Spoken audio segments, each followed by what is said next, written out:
बाबांचे प्रश्न निर्माण झाले. काय चाललंय का द्वारके? अरे जेव्हा जेव्हा द्वारकेला मी प्रवेश करतो तेव्हा तेव्हा अहंकाराचं वादळ निर्माण झालेलं आहे. ज्याला तुला अहंकार झालेला आहे. बरोबर, मी पण गदाधर म्हणतोय हे पराक्रम केले तर मी द्वारकाधीश म्हणतोय हे चाललंय ते माझ्यामुळं. म्हणजेच काय अहंकाराचं निर्मूलन व्हायला. गर्वाचं घर नेहमी खाली अगदी आणि ते खालीच राहायला हवं. म्हणून तुझी साथ मला देवा कायमस्वरूपी आहे. माझी साथ तुला कायमस्वरूपी. एकमेकांना सहाय्य करण्याच्या महत्वाचं असलं तुला एक महान कर्तव्य करावं लागणार. बोल तरी.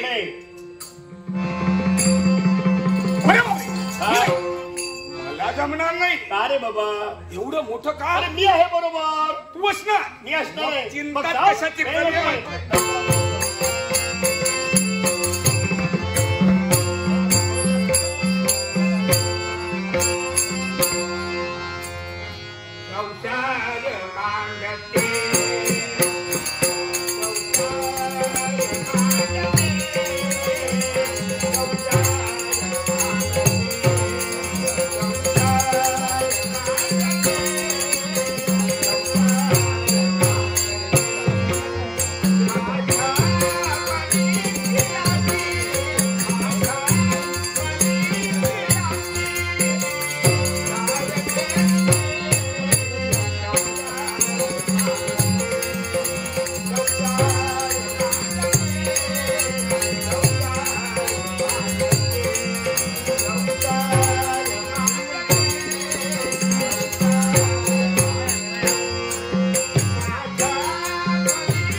पती परमेश्वराय नमो नमः.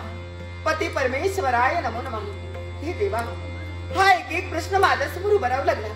उत्तर सोडण्याचं आतापर्यंत कर्तव्य करते, पण उत्तर मात्र नाही सांगतात.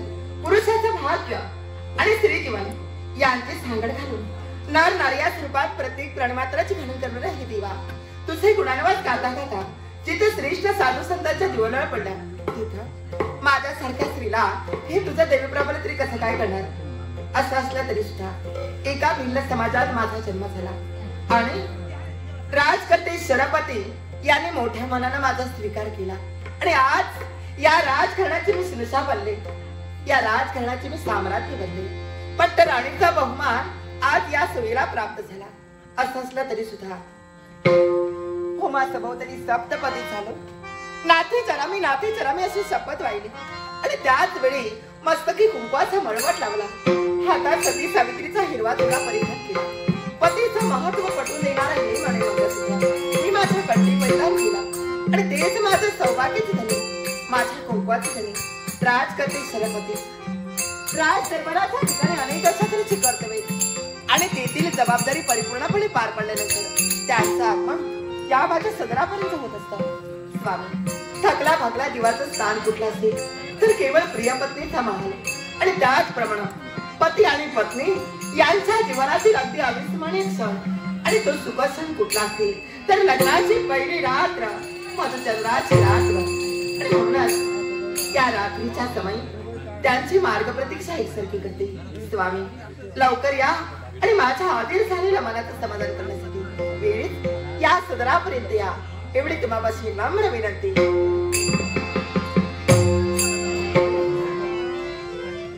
दालनातून पाहते खरे, पहा ना आकाशी असणारा तो चंद्रमा.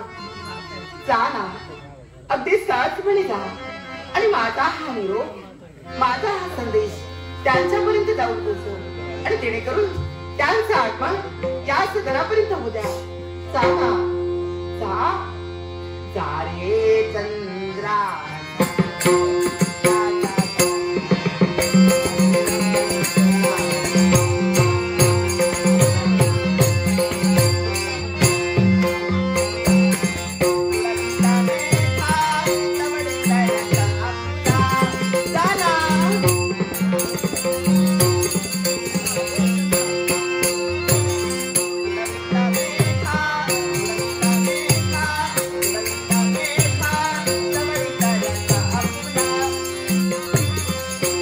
सखाला बसलेला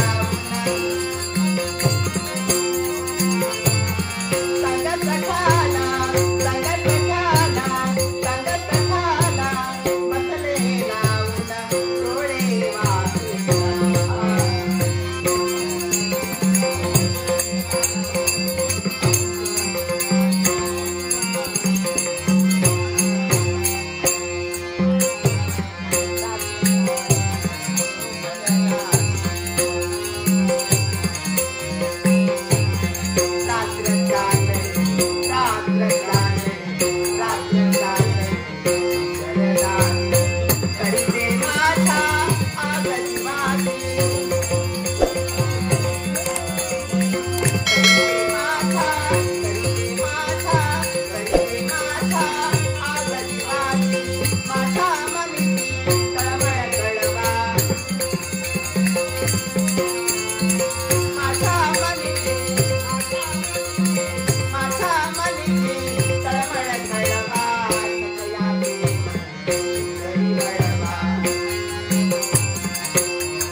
या सदनाच्या ठिकाणी तुमचं स्वागत आहे. आमचं स्वागत. आज आम्ही जे काही पाहिलं ना ते आगळं वेगळं पाहुणा. काय पाहुणा? ओ चातकपक्षी ज्याप्रमाणे पर्जन्य देवतेची मार्गदीक्षा करतो ना तद्वत आमची वागला आमच्या मार्गावर नेत्र. पाहुणा तुम्ही निरीक्षण केलात या महालाचं? हे काय अक्षराचे सडे मोतिकाच्या रांगोळ्या गुढ तोडणं उभारली. या तेलाला साया हे गोपलेले पुष्प सडा मोदकेने सुरू रांगोळी पाहिला. सजलेला काय मला कितीतरी शेत फुलांचे परिमळा सुगंध घ्या त्याचा परिमळ आवडला. हे वेडा जीवा काय माहिती तुम्ही तो काही अभ्यास केला या मधुचंद्राच्या रात्री प्रत्येक विवाहित दाम्पत्याच्या जीवनातील महत्वाची रात्र बरोबर म्हणजे मधुचंद्राची रात्र. हवेच म्हणे सण आहे ना. आणि या मधुचंद्राच्या रात्री काय होतं माहिती आहे? दोन जीव काही जीवनाबद्दल स्वप्न पाहतात. हो.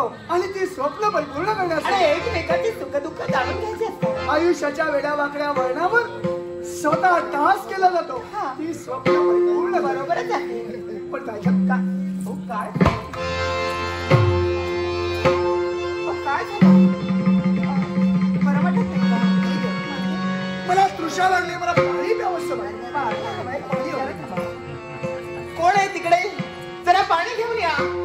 हो दास दासी न सकते दास दासी पाणी आणणार पण त्यांना आज्ञा करता येईल. दासी पाणी आणणार नाही मी पिणार. अहो का अहो इकडून तिकडून मिरवतायत नुसत्या. त्यांना काम नको. त्याला वेतन तेवढं दिलं जातं. पण ती कामं त्याने करावी. कुणी कामं करावी काय? त्याला म्हणे, अगं एवढी वर्ष त्यांनी माझी सेवा शुश्रूषा केली मग आता नाही का करणार? आता का करावी त्यांनी? का? त्यांची जबाबदारी संपली. म्हणजे असं का त्याला बोलता? कारण आहे हक्काचा माणूस म्हणजे प्रत्येक नवऱ्याची बायको. अगं बाई, ज्यावेळी नवरा थकून भागून कामकाज करून येतो ना त्यावेळी त्याची धर्मपत्नी पाण्याने भरलेला घडा घेऊन त्याच्या समोर उभी राहते. समजलं, सांगण्याची गरज नाही. त्यावेळी नवऱ्याला बायकोच्या हातचं पाणी हवंय ना. हो. समजले मी. अरे, तो जो काही अनुभव आहे ना तो मला अनुभव घ्यायचा आणि तुझ्या हातचं पाणी हे अमृता समान असतं. मग माझ्या नवऱ्याला तहान लागली ना, आज्ञा आपण करावं आणि फक्त आज्ञा करण्याचा अवकाश आता लवकरच पाणी.